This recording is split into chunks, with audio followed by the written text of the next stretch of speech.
Cambio climático, y por esta razón vamos a conversar con la señora Yamina Silva Vidal, viceministra de Desarrollo Estratégico de los Recursos Naturales del MINAN. ¿Qué tal? ¿Cómo está? Muy buenas tardes. ¿Qué tal?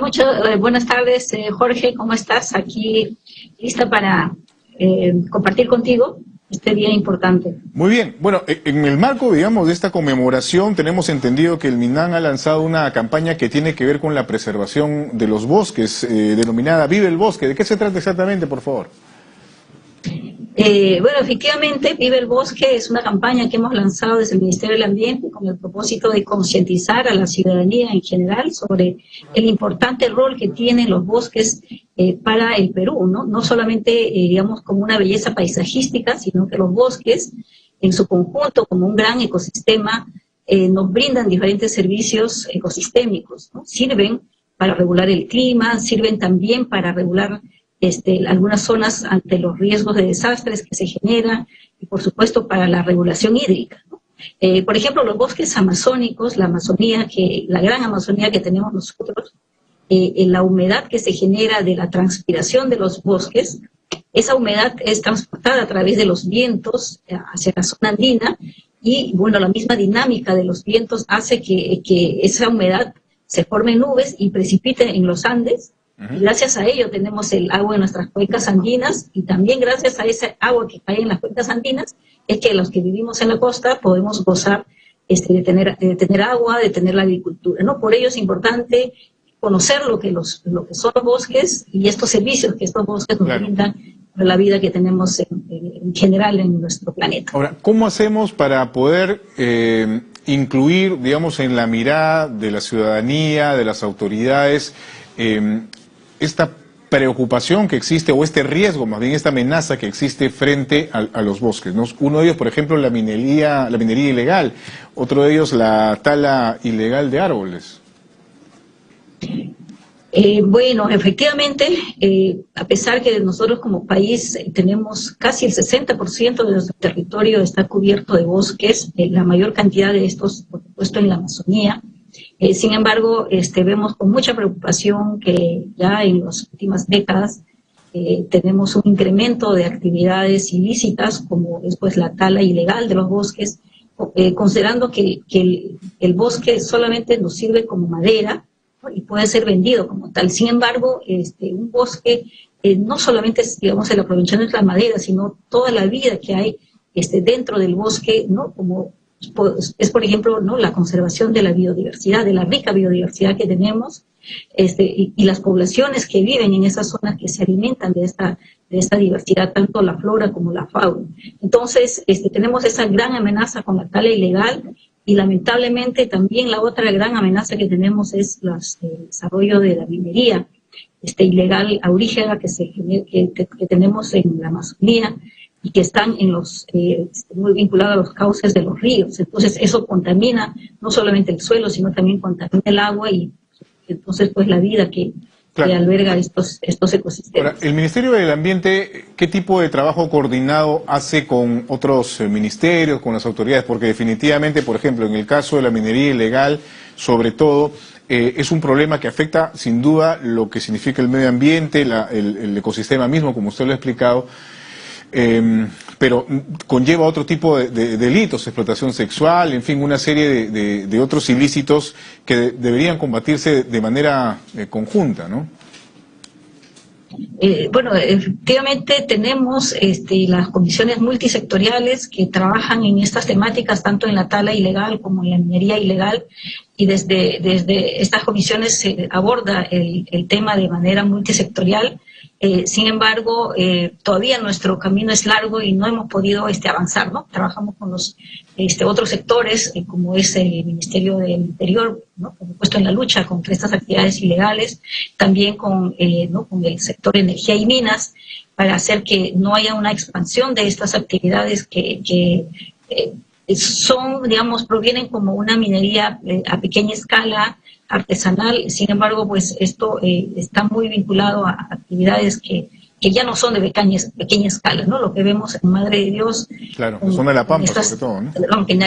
Exacto, ¿no? Ya no podemos hablar de una minería de pequeña escala, ¿no? Porque ya está constituido como con una actividad ilícita de gran magnitud y por supuesto con toda esta dinámica de criminalidad que existe. Entonces trabajamos con los otros sectores, también nos apoya la cooperación internacional, pero es un trabajo que tenemos que hacerlo de manera conjunta y por ello hacemos un llamado a la población, a la ciudadanía, para que no se dejen engañar, ¿no?, tras estas actividades que por supuesto vinculan mucho a las poblaciones de escasos recursos que un poco que los endulzan, llevándolos a la Amazonía pues con el mensaje de que ahí hay oro, ¿no?, y ahí hay riqueza y hay mejores oportunidades laborales, cuando realmente lo que hay es una trata de personas y un daño irreversible para el ambiente, ¿no? Recuperar esas zonas nos va a tomar muchísimo tiempo, ¿no?, convertirla nuevamente en un bosque.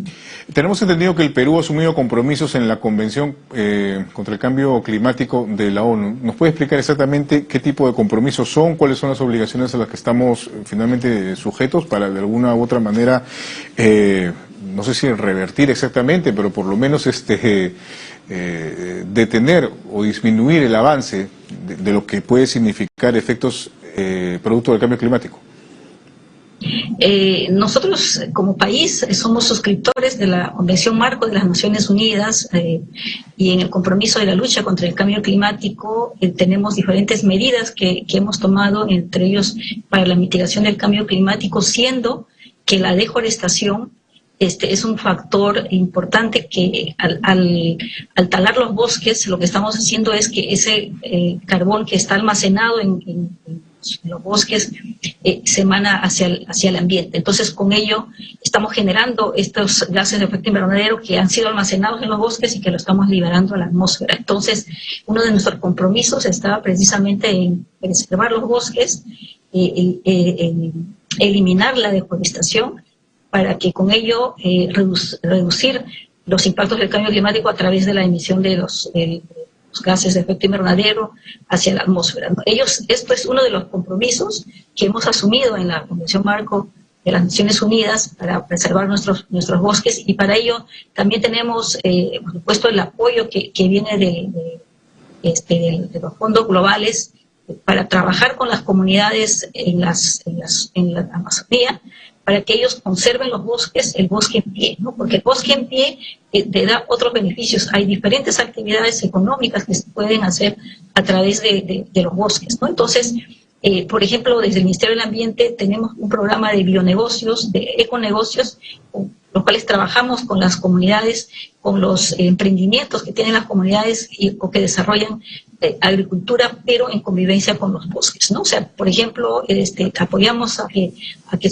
el café, el cacao libre de deforestación, que puedan ir a mercados internacionales y que con ello se le está dando valor a este ecosistema, ¿no? También tenemos otro programa que es el Programa Nacional de Conservación de Bosques a la mitigación del cambio climático, mediante el cual se les da incentivos a las comunidades que cuidan los bosques, y con estos incentivos ellos pueden empezar emprendimientos, pequeños negocios que luego pues van a ir escalando y pueden insertarse a otros mercados. Entonces, el compromiso que tenemos para la lucha contra el cambio climático está muy asociado a la conservación de nuestros bosques y a la no deforestación, ¿no? Y en ese proceso es que trabajamos desde el Ministerio del Ambiente con nuestros aliados, ¿no?, con los gobiernos regionales, con las comunidades nativas, con las comunidades indígenas, con los pueblos originarios, para que ellos, conjuntamente con ellos, mantengamos el bosque en pie y recibamos los beneficios que nos brindan los bosques. Bueno, pero ahí todavía hay un pendiente respecto, por ejemplo, a la ratificación del Acuerdo de Escazú, ¿no? Algo que en realidad está pendiente en el Congreso de la República y definitivamente también por parte del Ejecutivo del Gobierno. Hay que ser sinceros, no se ha tomado un impulso necesario para finalmente ratificarlo. Eso queda pendiente. ¿Qué se va a hacer con eso? Bueno, estamos desde el Ministerio de Ambiente justamente haciendo esta incidencia, ¿no?, para que la ciudadanía y también, ¿por qué no decirlo?, las autoridades y los mismos congresistas entendamos y conozcamos más el rol que tienen los bosques en nuestra sociedad, ¿no? Y no solamente es ver el bosque, ver, digamos, un montón de árboles, sino que en ello tenemos poblaciones que viven de estos servicios que nos brindan los bosques, y también en este el ambiente y por lo tanto las comunidades, las poblaciones que cuidan, que preservan. Y ahí vienen los defensores ambientales, ¿no? que precisamente el Acuerdo de Escazú defiende y protege a las personas que cuidan su ambiente. Claro, no solamente eso, sino también lo que se refiere a la información sobre temas ambientales que la población en general debe saber, y otros que están relacionados precisamente a lo que estamos hablando en este momento, la preservación del medio ambiente, y que tiene que ver mucho con el cambio climático finalmente. Sí, efectivamente, ¿no? La transparencia de la información, que la información esté disponible, libre, accesible para que cualquier ciudadano tenga acceso y con ello pues pueda tomar mejores decisiones, ¿no? Entonces creo que desde ese sentido, desde el Ministerio de Ambiente estamos nosotros impulsando de que nuevamente se discuta y se ponga en discusión a través del Congreso el Acuerdo de Escazú. ¿Y hay disposición en general del Ejecutivo para que esto pueda ratificarse? Sí, estamos trabajando desde el Ministerio del Ambiente, ¿no? En levantar nuevamente y generar los documentos necesarios para que se desarchive y se ponga a discusión en el Congreso. Creo que es un trabajo que tenemos que hacerlo y por ello que la sociedad civil también nos tiene que ayudar con eso, los jóvenes, ¿no? Las diferentes organizaciones de base, organizaciones indígenas que conjuntamente podemos hacer que tanto el Ejecutivo como la sociedad civil levantemos nuevamente a esta conversación, a este diálogo de la importancia que tiene el Acuerdo de Escazú para la preservación de nuestro ambiente, para la lucha contra la deforestación, para que nuestros defensores ambientales se sientan protegidos y para que la información sea abierta hacia el público. Muy bien. Muchísimas gracias por haber conversado con nosotros. Muy amable. Que tenga buenas tardes. Muchas gracias, Jorge, muy amable. Hasta luego. Gracias. Yamina Silva Vidal, viceministra de Desarrollo Estratégico de los